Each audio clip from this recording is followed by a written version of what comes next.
to the Cambridge Zero Climate Change Festival event with myself. I'm Chris Smith, Master of Pembroke College and formerly Chairman of the Environment Agency for 6 years.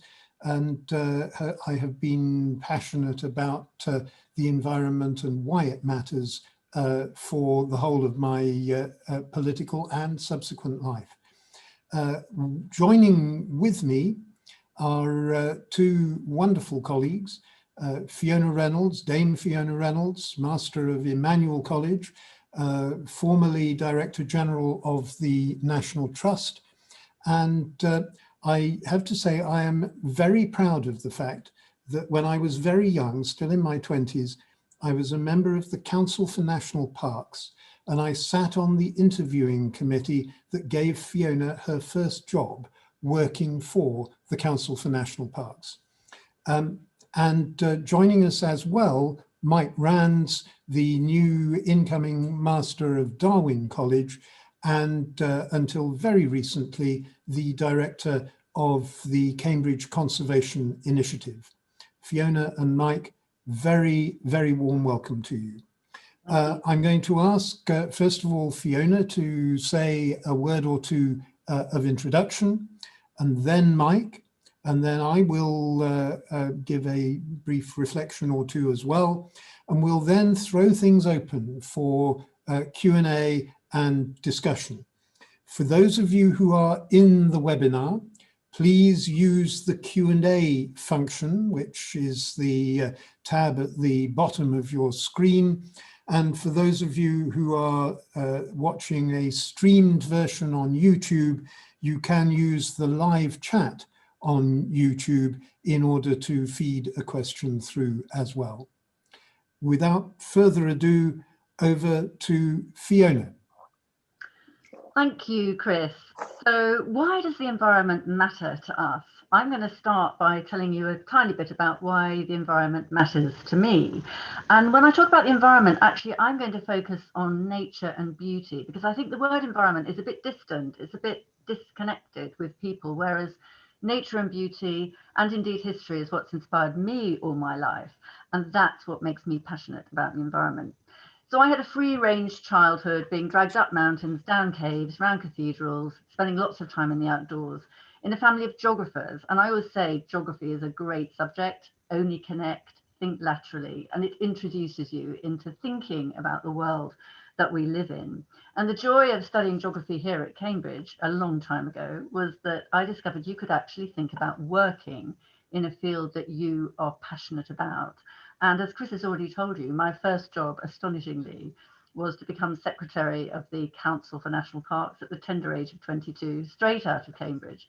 Lobbying for national parks, what a job. I was being asked to do something that my heart simply adored. I went on there to then run CPRE, which was campaigning for the wider countryside. Then after a very brief foray into the civil service, to the National Trust. Again, a dream job, looking after some of the country's most precious natural sites, beautiful sites and historic sites.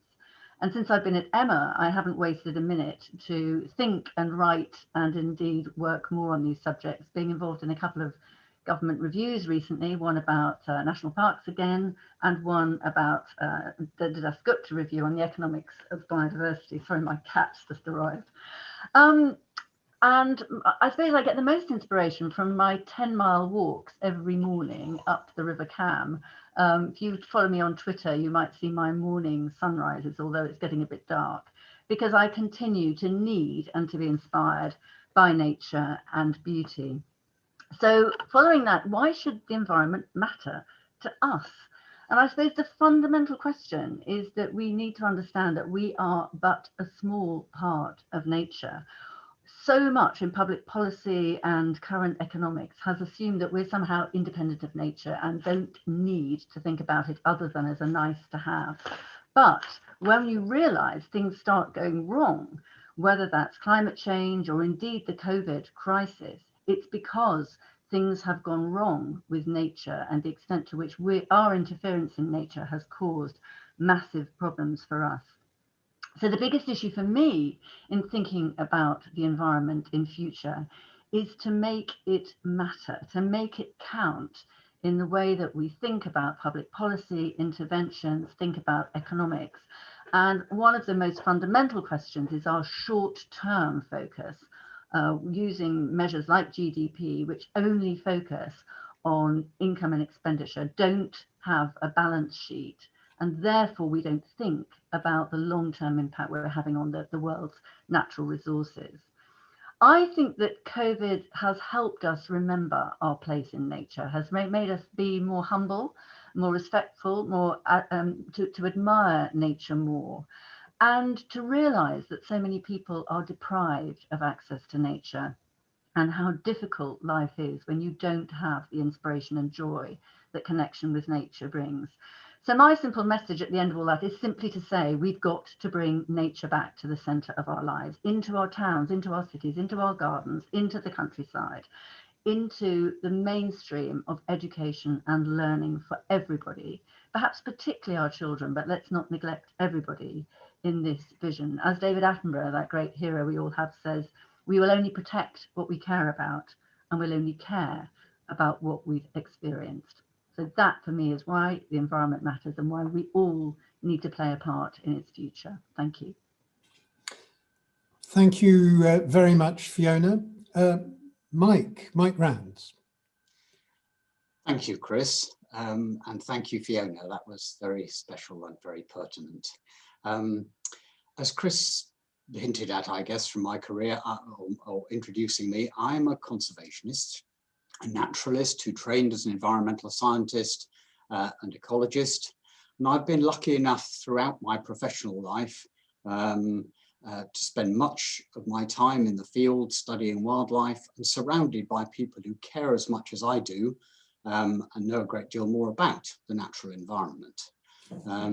So for me personally, the first thing that comes to mind and into my head when I think about the environment, it's also nature.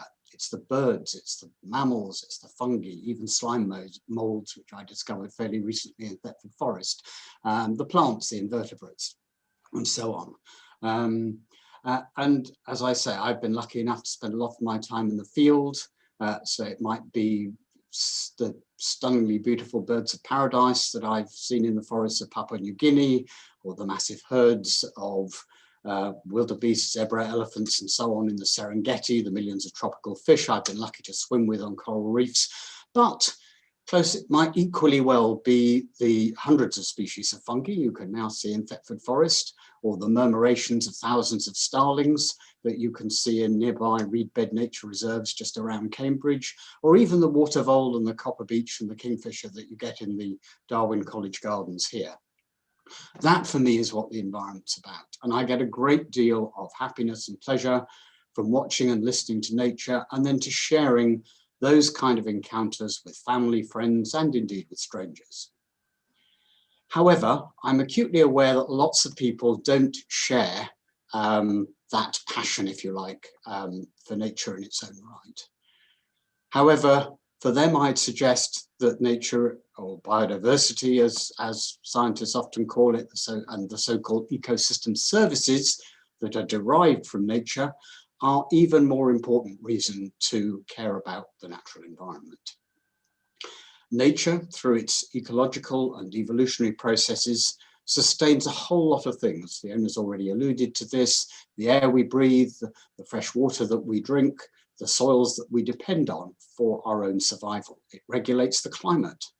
It's vital for producing medicines, food, pest control, and reducing the impact of natural hazards, which brings us to the coronavirus, as Fiona has already mentioned.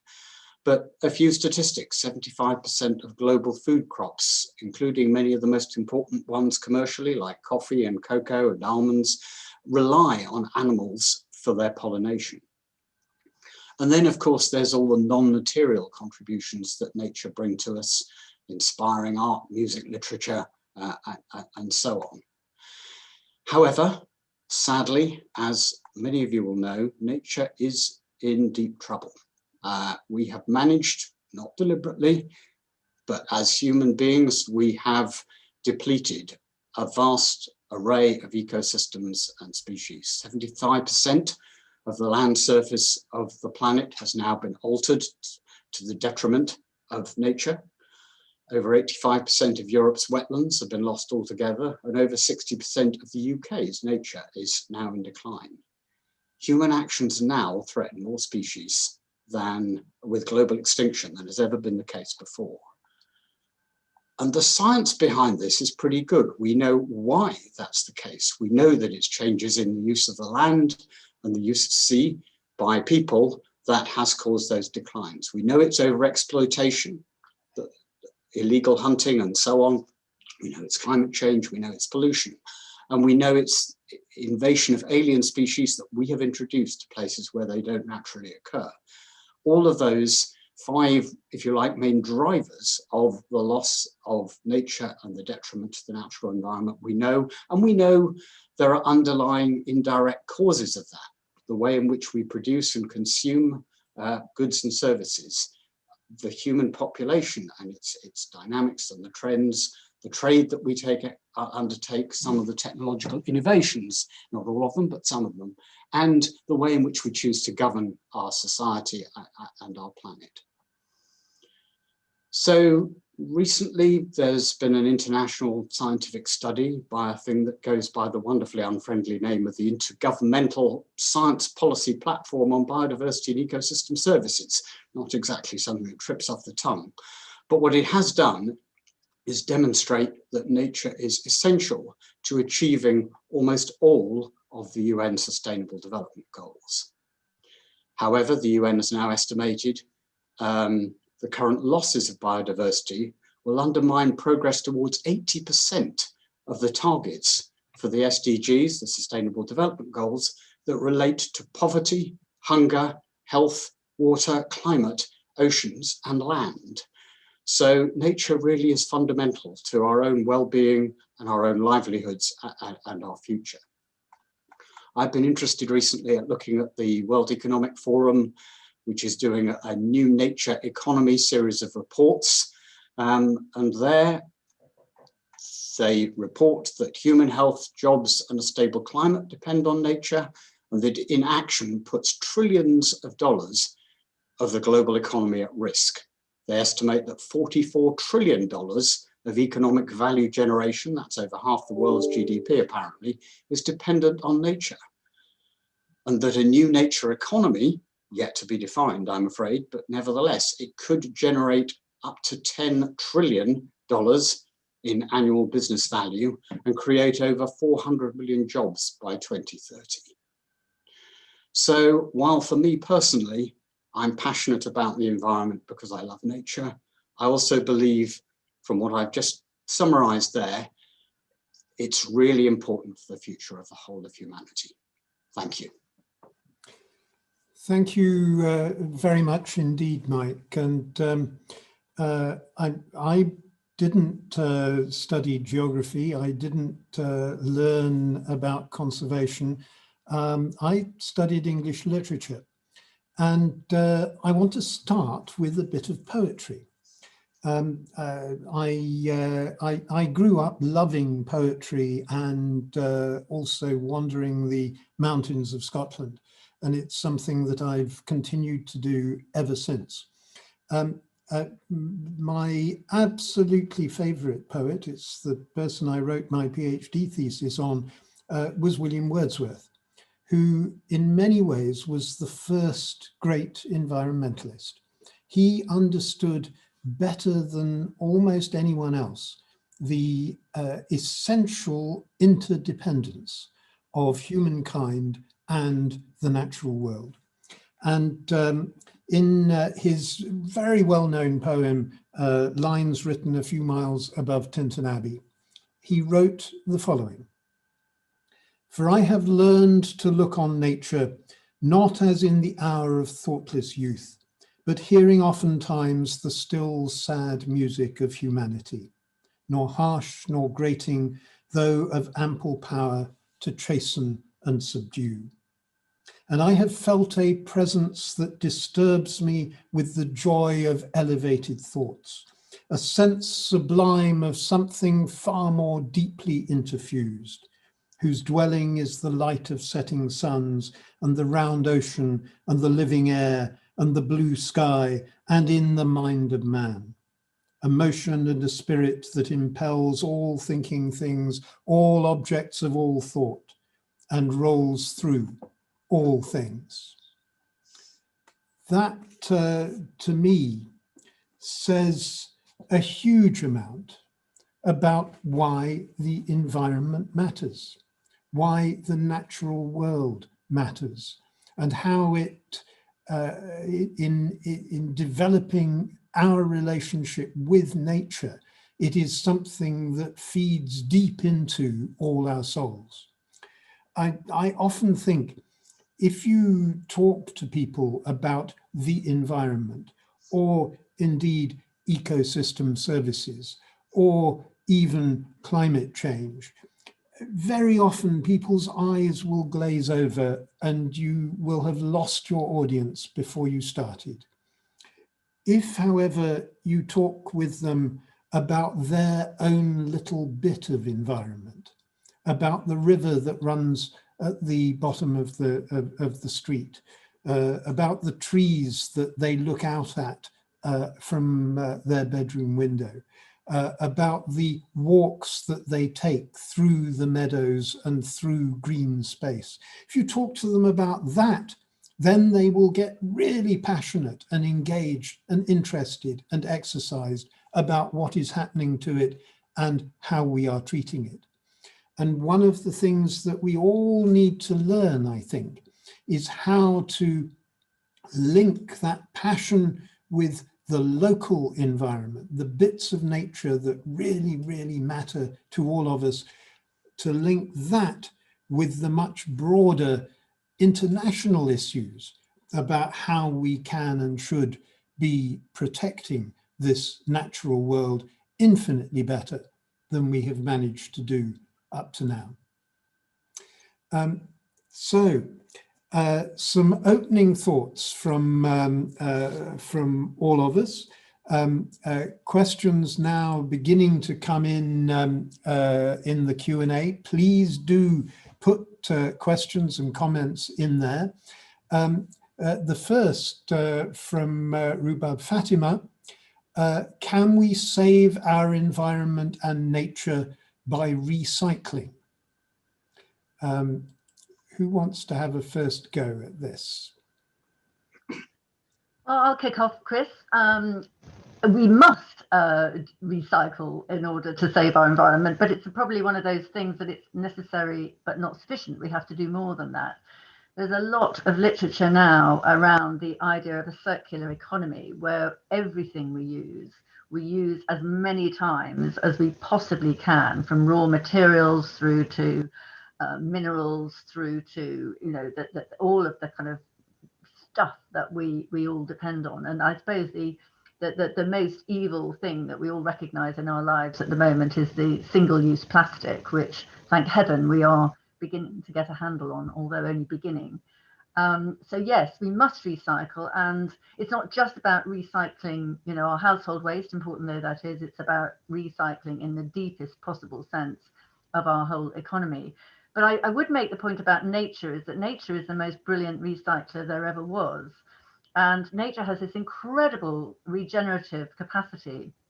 And we saw some of that over the summer, where, you know, people were out in nature and seeing nature flourish in places where perhaps the farmers were changing their habits. I remember seeing, actually, during Foot and Mouth in the National Trust back in the very early, I think it was 2001, when actually no one went into the countryside for a while, and we saw orchids in places they'd never been before, or at least not in recent years. And our whole natural system is incredibly good at recycling, regenerating. It's just that, as Mike made clear, in the last, particularly since the 1950s, we've been far too greedy in terms of our exploitation of nature. And that is the cause of its decline. It will still regenerate, but we're not letting it, because we're using resources too intensively and too quickly. So recycling as a sort of system is right at the heart, I think, of what we need to do. So your question is spot on, but I think we need to see recycling in this much bigger context and let nature do her bit. to bring that kind of principle of reusing back to the centre of our thinking. Thank you, Fiona. Mike, do you want to add? Well, I think the only thing I agree with absolutely everything Fiona said, and I think the circular economy is a really strong and actually rather exciting. It's, you know, I knocked innovation as a destroyer of nature, because it can be, but it can also be, you know, fantastically creative. And some of the people who are working on the idea of the circular economy and how you can put that through various productive systems at the moment, I think is very exciting. I think the thing I would add is that actually, in addition to recycling, we really can and should reduce the amount of waste. So one of the things that has escalated astronomically in the last sort of 20, 30, 40 years is how quickly people use new things and then throw them away, even if they all recycle them, where you don't need necessarily to do that. So reducing, I mean, food waste is an obvious example. You know, the statistics for what people won't eat because of the funny shape of carrots or whatever at the supermarket. If we can change that mindset alongside recycling and reduce waste, I think those two things together could make an enormous difference. Thank you, and I have to say, when I was at the Environment Agency, we had a mantra that the hierarchy of responses to the things that we do and produce as human beings was: number one, reduce; number two, reuse; number three, recycle. And that must be the mantra that we keep in mind all the time, I think. But recycling is a crucial part of that. I remember going to visit a company in Essex that was taking all the bits of plastic that normally no one will recycle, the stuff that's actually difficult to recycle. It was taking all of these and it was turning them into curbstones. It was absolutely fantastic what they were doing. And not only were they recycling, but they were also reducing the need we have to extract aggregates and material that we would normally use to make curbstones. So there's a win-win quite often in these sort of things. And there's a related question from Andrew Dobson.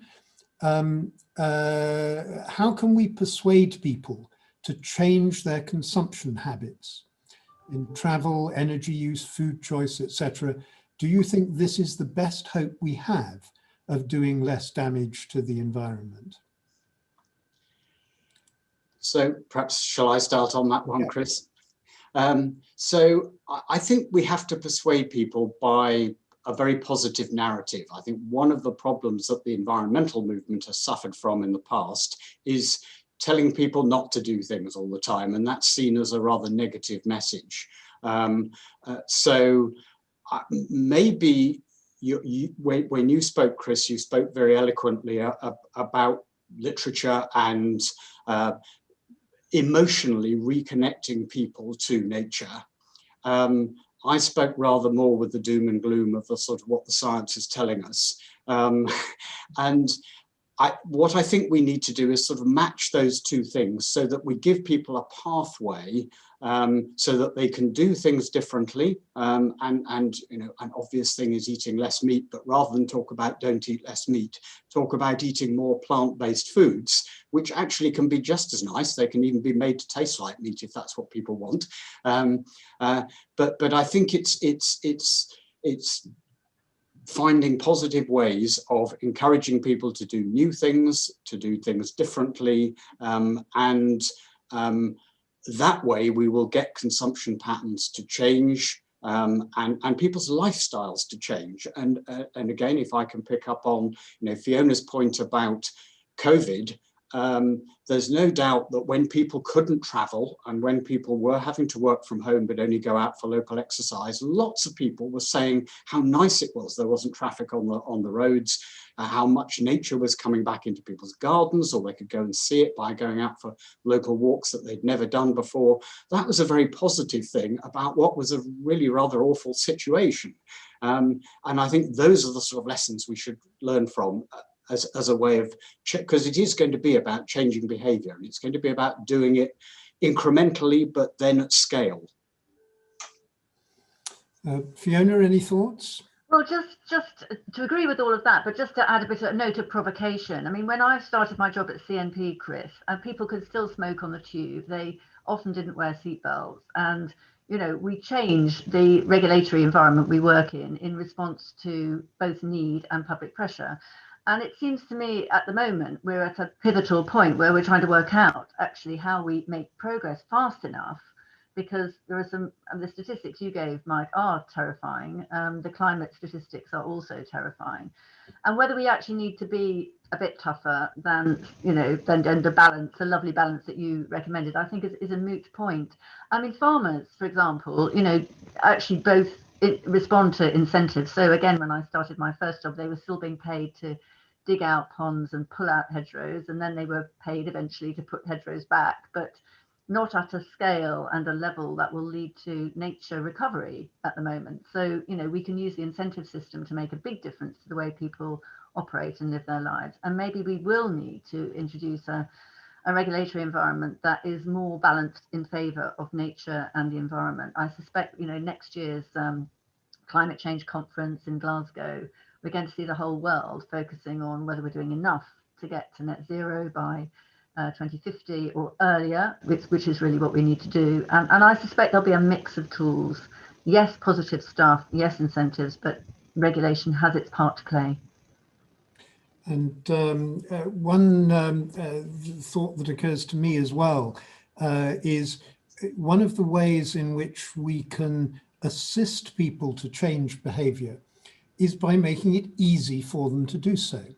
I've been incredibly frustrated over many years now. Governments of all complexions have really failed to get the retrofitting of insulation into people's homes, which is far and away the best way of getting us to reduce energy consumption.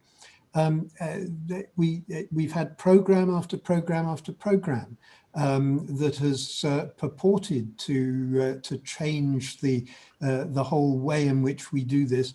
None of them have really succeeded, and they haven't succeeded because it hasn't been made easy for people. Take all the hassle out of it, and you will be able to get somewhere on this kind of thing. But you need to make it easy. One question that sort of leads on from that, from Helen Rogers. What do the panelists believe are the lowest hanging fruit when it comes to improving the environment? What can we do easily and first in order to bring about some change? Fiona, do you want to have a go at that? Oh gosh, I'm tempted to say that actually, you know, it's been quite surprising that we haven't found more low-hanging fruit, to be honest, because we've been talking about this stuff for a very long time, and I'm very conscious that in nature, particularly as Mike described the statistics, things have been getting worse.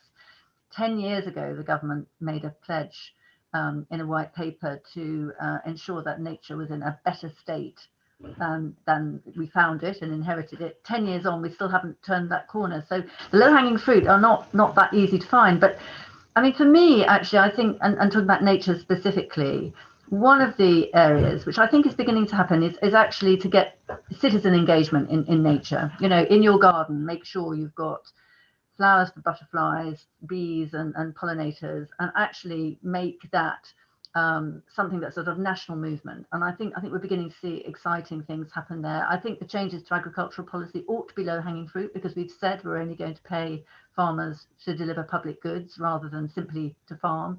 So there are some things in the wings which should be low-hanging fruit and should make a real difference. but it's surprising how difficult it's been to turn that great kind of direction of nature, nature's absolute situation around, and we've got to start doing that. And one of the things that occurs to me, and it ties back into your point, Fiona, about regulation. At the moment, building regulations do not insist that we put water reharvesting systems into all new developments that happen, where you capture rainwater and reuse it, and thereby reducing a lot of both use of water that is in scarce supply in places like East Anglia, protecting the chalk streams of Cambridge, for example, but also reducing pumping and energy use and so on. It would be very simple for a government to bring in regulations to make sure that any new building that anyone does has proper rain harvesting incorporated into it. That's something could be very easily done. Mike, I'm sure you will have ideas as well.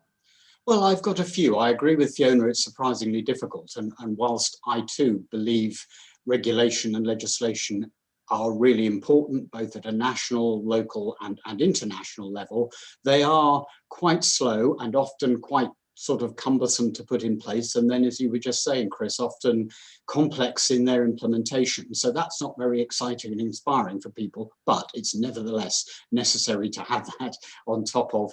So, I mean, one thing that I have had quite a lot to do with while I was at the Cambridge Conservation Initiative recently is, in addition to protecting areas that are particularly rich in nature, in our case, because that's what we were interested in, the whole idea of restoring and even rewilding, bringing landscapes and seascapes that are depleted back to being richer and more diverse, and therefore nicer for people to be in, better for regulating climate, providing more food, sustainable fisheries, whatever it may be. Those are not, well, they're not quick fixes, but I do think it's low-hanging fruit, because it's surprising, as Fiona said, how quickly, when nature is given a chance, it recovers.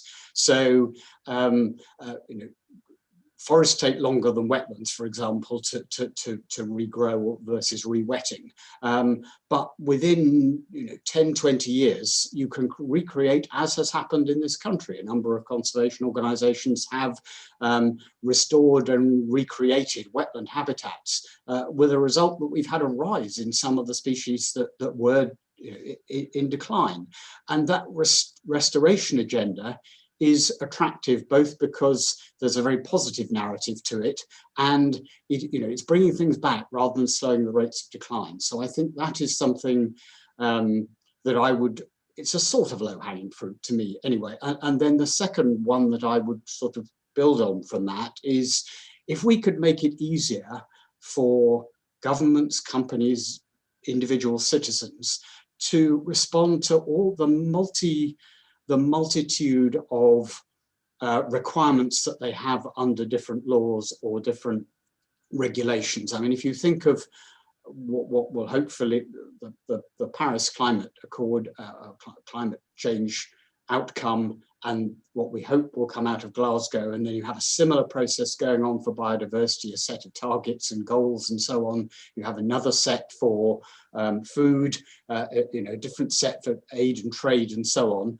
A lot of those actually, if there were a simpler set of joined up requirements for business, for countries, for governments, and for civil society that addressed those threats, those environmental threats across, simultaneously, I think it would make it a lot easier for everybody to be able to implement it.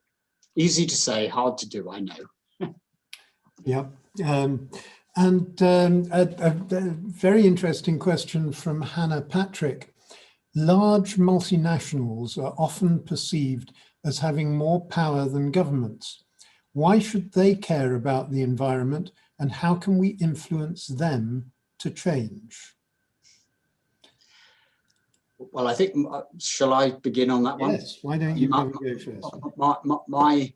My argument for why they should care is in what I said earlier, in terms of, if something like the World Economic Forum tells those companies, rather than the environmental movement, just telling them how important nature is to their own profit, to their prosperity, to their income generation, the jobs of their workers, but also shareholders and so on.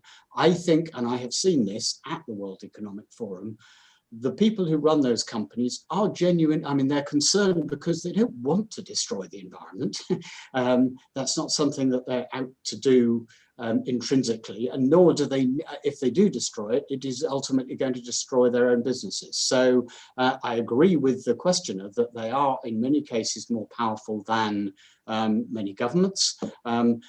They can act very quickly, probably quicker than governments often. So they are a good player if they're doing things in the right way. And I think what we have perhaps not done well enough is got across the case for why it really does matter to their bottom line, why it matters to society, and that does require people to vote with their feet and consume with their feet, or fail to consume, if you see what I mean. But that would be what I would suggest. Fiona, any thoughts? Yes, I mean, I think there are two pressures which are actually making a big difference with the multinationals now, in addition to what Mike said, which one is actually their own staff. So, when I started out on this is making me seem really old, Chris, but I am really old, actually, I have to confess. But, there were two places in the country that did environmental science in degrees. And, most of us came into the environmental movement from other degrees. Geography was pretty relevant, actually. But since the 80s and 90s, there are thousands of young people graduating, hugely knowledgeable, passionate, visionary about the environment. And they're not just working in the environmental movement, they're working throughout society in all kinds of different ways. And they're mad keen to promote the environment and to get it onto the agenda. And so big companies are feeling very, very much the pressure of their own staff, saying we've got to be greener, more responsible, make changes to the way we do things. And I think that's entirely healthy, and it's a very significant group now. The other thing actually is responsible investing. And it's really interesting how some of the big companies now, look to the old conventional sources for to raise money, to raise capital, or to buy their shares, and actually discover that responsible investment, whether it's on the grounds of carbon or nature, or particularly actually alignment with the Paris goals, is now a real requirement for anyone who, many people are investing on socially responsible principles. And so, you see companies talking about, dramatic changes in their ways of operating, in order to, to meet these legitimate concerns. Now, of course, there's probably more to go, but I'm quite optimistic that actually the pressure from within and the pressure from without is starting to change the way we do things. Not before time, it needs to happen, but it is an exciting sense of a kind of new dynamism, actually, about how the corporate sector can think long term, can make really different decisions about what they do, and change their business models to make a real difference. There is, I have to say, a problem that we face with both corporate behaviour and with political governmental behaviour, and that is a problem of short-termism. If the only thing that the directors of a company are doing is looking at the immediate impact on their own shareholders, and if the only thing that a government is thinking about is its possible re-election in 4 or 5 years' time, they will inevitably be thinking in the short term rather than in the long term. And trying to educate our politicians to think in the longer term, and to educate companies to think beyond the immediate impact on a share value, to look to the longer term about the sustainability of resources, about the amount of energy they consume and use, about the way they reuse the materials that come out of the end of a production line, and so on. These are things that we need to try and get instilled into the corporate and the political mind in a way that we haven't really succeeded in doing so yet. Chris, could I just add one thought? I mean, I agree with everything you've just said, but I have to say both Fiona and I know, have been involved in teaching MBA students at the Judge Business School here in Cambridge. And it's really interesting how many of those relatively early career future business leaders are actually both interested in and concerned about the issues that you have just been raising. So they are, they are banging on the doors of the faculty in the business school saying, tell us more about what this means and how we can respond to it. And that's partly for the reasons that Fiona said, where their shareholders, their customers and so on are, and their supply chains and whoever, and the public are asking for it. But I think it's also, they want to do the right thing, and they actually see that the world is changing. Now, they're not yet running those the multinationals or even the national companies at the scale that we need, but it does give me moments of optimism. And I have to say, I think the mood politically is changing as well around the world. Again, as young, passionate people get much more involved in demanding change. And actually, there was a question came up from Peter Matthews that sort of gives part of the answer in the course of the question. And we've touched on a lot of this, but it's worth just highlighting it. Whilst the national policies and strategies are crucial, as indeed are our personal behaviours, I am interested, he says, in the role of the foot soldiers in making the transitions. The employees of companies, for example, in construction, energy, food, retail, water, waste, etc., at all levels. And he then asks, what can academia do to help the professional institutions to which these people belong to support their memberships? What can academia do to help? Well, I made the point earlier that actually we should integrate the environment and nature into every single aspect of education and learning. And that needs to go right the way through. I mean, I'm passionate about children, as you may know from my work at the National Trust and other places. I think giving children access to nature, nothing could be more important. And all those days at the nature table, I see actually Penny Heath's question about learning about flowers as a child. That's my experience too. My grandmother knew every single wildflower, as did my mother, and they taught me a lot. But actually, every single course in every single university throughout the country should have a really strong element of sustainability and responsibility to nature and the natural world. And there's not a single course where that isn't relevant in one form or another. And I think that will happen over time. I think it's beginning to happen, as Mike said about business school teaching is changing, but economics is always challenged on these subjects. The sciences have to take a really long-term view. So my vision is that everybody learns about it at every stage of their lives, and then you keep learning throughout life. So, Chris, I would add two things to that. One, I absolutely agree with Fiona, and I think it's almost more important to get those disciplines that are not naturally aligned to the environment to be aware of and thinking about and motivated for the environment, for the natural environment, both at the emotional, heart, passionate level, but also at the hard-headed, this really matters, this matters to the future of our own livelihoods, and in particular, the subsequent generations, because like Fiona, I'm not in my first youth, and it's not going to be us that suffers, but it is going to be the next future generations. I think Oh, I've forgotten what the other thing I was going to say is, so I'll let you go, Chris, and then oh, I know, sorry, I know, I do remember what it was. Of course, the other role of academia in this is research. So there is an extraordinary diversity of research going on in Cambridge University and many, many other universities around the world, including some really interesting things in the developing world about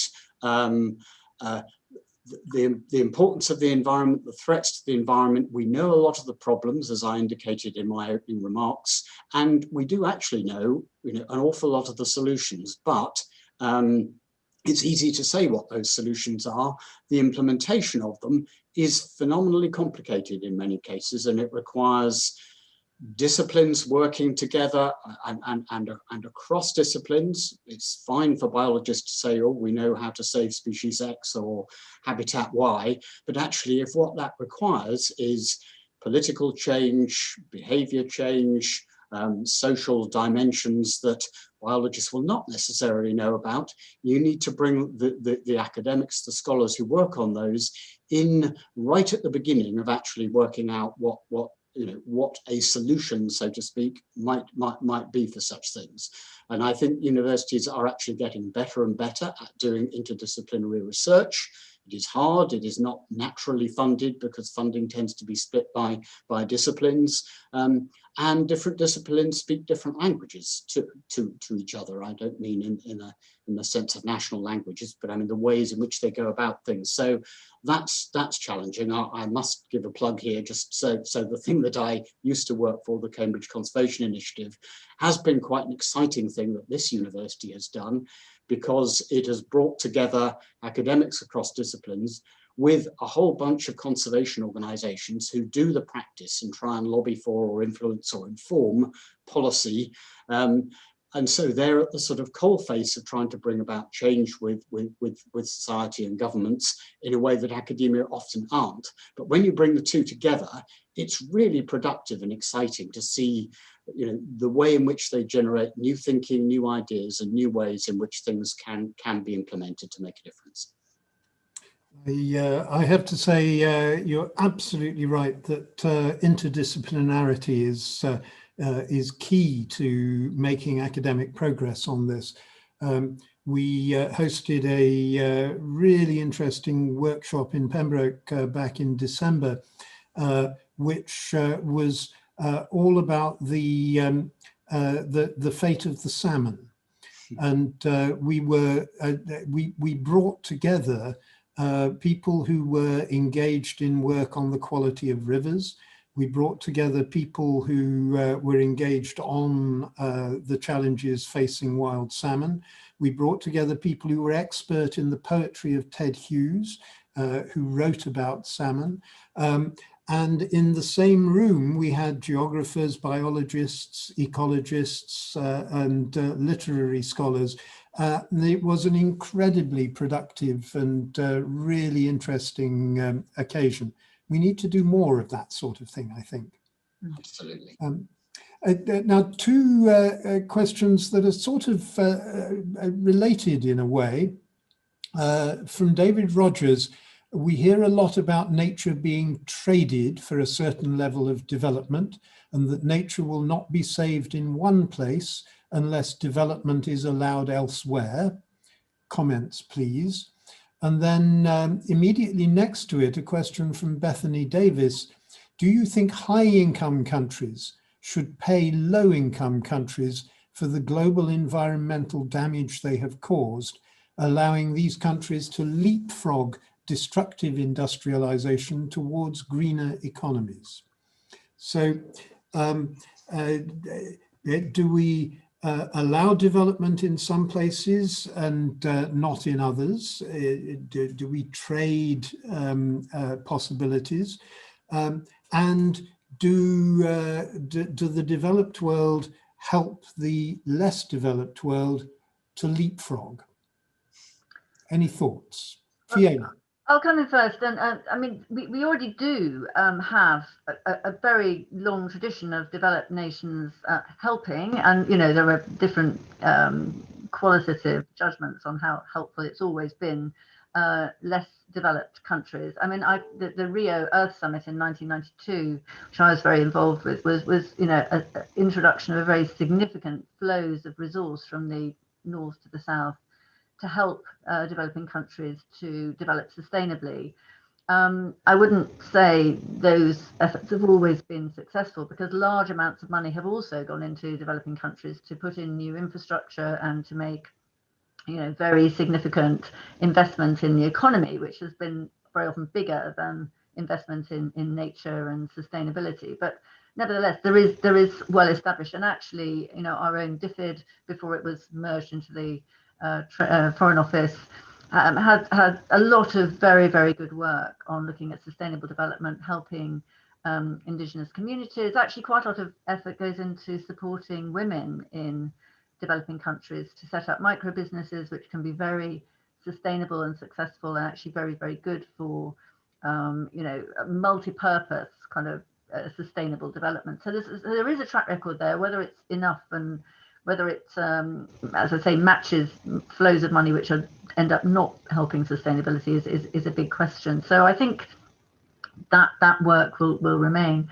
On the question of nature trading, I mean, I think again, the current government is very keen on nature trading, and to me, it's all about the context within which that happens. If it means that we trade off nature in one place against another, and we still see nature decline, then clearly, you know, it's not a trade-off that's working. All of this could be helpful if we have a system where nature is actually recovering. And you know, if nature's recovering and you have a big investment in really you need in all places, it's possible there will be some examples of where you can accept a nature loss because the greater gain is coming. But at a time when we haven't got that recovery in place, a lot of people are worried that that kind of trading is simply adding to the net decline. So it all depends on the context for me. Yes, and I suspect any sort of trading system, the carbon trading mechanism that was put in place 10 years or so ago, has to be seen purely as an interim step. It is not an end point, and should never be seen as such. Mike, any particular thoughts? Well, I completely agree with both of you about the nature trading. I think it probably will be essential, but it's only if it's going to deliver net gain for nature. For all the reasons we said, nature is too important and it isn't working at the moment. That it's going the wrong way still for the reasons. I think it is really important, even for selfish reasons. Never mind sort of the longer term future of the entire planet, that the wealthier or more developed nations do continue to support a lot more, and a lot more unconditionally in many ways, the lesser developed nations to protect, enhance, restore their nature, so they can leapfrog and not make the mistakes that we did, if that's how it's expressed. I also think we need to be a little bit more humble in the developed world, because actually I have seen in many cases we have learned how to manage, protect our own and restore our own nature from the global south, if you like. We've learned how to engage local communities in managing and supporting and growing systems for reversing the loss of nature. So it's not a one-way thing, it's very much a multilateral process, and I think that's an important thing to remember and learn from. And if I may, two fairly quick questions before we have to round things off. First of all, a COVID-related question from Bethany Davis. I have read that scientists have been predicting pandemics for many years, as environmental destruction forces humans and animals to interact in ways that spread harmful diseases. Do you think this message has been lost during the COVID pandemic, and people are simply focused on getting back to what they perceive as normal? Mike? Are we learning the lessons? I think some people are learning the lessons. I'm afraid I am not terribly optimistic. Well, it depends how we come out of COVID and as to whether things will go back to normal, so to speak. I mean, it is interesting that quite a number of organisations and governments had pandemics right up at the top of their risk register, but very few were prepared for this, it seems, and that's really astonishing. So I'm afraid I am somewhat pessimistic that if vaccines present a quick solution, people will go back and not learn the lesson. They will forget, just as people forget when there has been a tsunami or something that they shouldn't necessarily be living along coastlines, and you know, climate change is happening. So I'm not terribly optimistic, but I do think it's really important that those of us who see that problem try and keep it in the minds of those who will be making the decisions. Very quickly from me, I think not enough people realise that these are connected. So it's really clear that the COVID pandemic came from our over interference in food chains. Not enough people realise that. So we actually do need to do some communication around it. And second, and I want to give a plug to Cambridge Net Zero, there are a lot of people arguing for a green recovery, not to try and go back to where we were before, but to go somewhere new, somewhere better, somewhere more sustainable. And Emily and others at the Cambridge Net Zero have done a phenomenal amount of work putting together, you know, the research that's going on in Cambridge and a really powerfully argued message about how we can go for a green recovery, and that won't just protect us, you know, from this COVID pandemic, but from future ones by building on sustainable foundations. No, absolutely. And just as a final question, very specifically Cambridge related, from Emily Jennings, do students request environmental and sustainable credentials of each college when applying? Emily signs herself as Cheeky Panda. Well, good for you, Emily. Not as much as I either expect or would like, actually. I think it's interesting that it's coming up the agenda, but I think we could all benefit from seeing more of it. I totally agree. It's something I would love to see. I think increasingly students applying to Cambridge are looking at how Cambridge is behaving and responding as a university, and that, to give a plug both to Cambridge Zero and the university, is actually very impressive in terms of looking at reduction in meat consumption, eating much more plant-based materials, looking at divestment, looking at reducing our carbon footprint and getting to net zero earlier than government requirements and projections and so on. So that is a very good thing. And students, you know, some of that is because of student pressure, and long may it continue. And it would be great if it was applied to the colleges as well as applied to the university.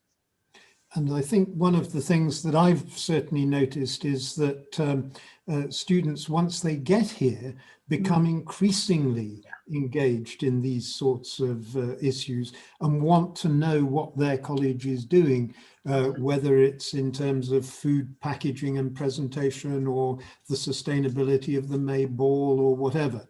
And it's something that's actually very heartening to see. Perhaps we should advise students that are applying to Cambridge to start some comparative websites, not just looking at the quality of food and the quality of accommodation and the room rents that people are going to be charged and the quality of academic teaching they're going to receive, but also about how tuned in their college is to sustainability and all the issues around it. I'm afraid that this brings us to the end of our hour. There are some questions dangling that I'm very aware we haven't been able to answer. Question from Brazil about vessels that do maritime support. A question about how public goods can be defined in a way that reflects the nature of belonging. There are lots that we would love to have a chance to talk about. Sadly, we can't. But a big thank you to everyone who's been tuned in to this webinar. Please do give feedback. There's a link on the program website at the bottom of the page where you will be very warmly welcomed to give feedback on this session. And a particularly big thank you to Fiona and to Mike for a wonderful free-flowing discussion, some really important issues, one or two possible answers, but lots of things for us to think about and do better with in the future. So, and to you too, Chris. Thank you. Yes. Bye. Thank you.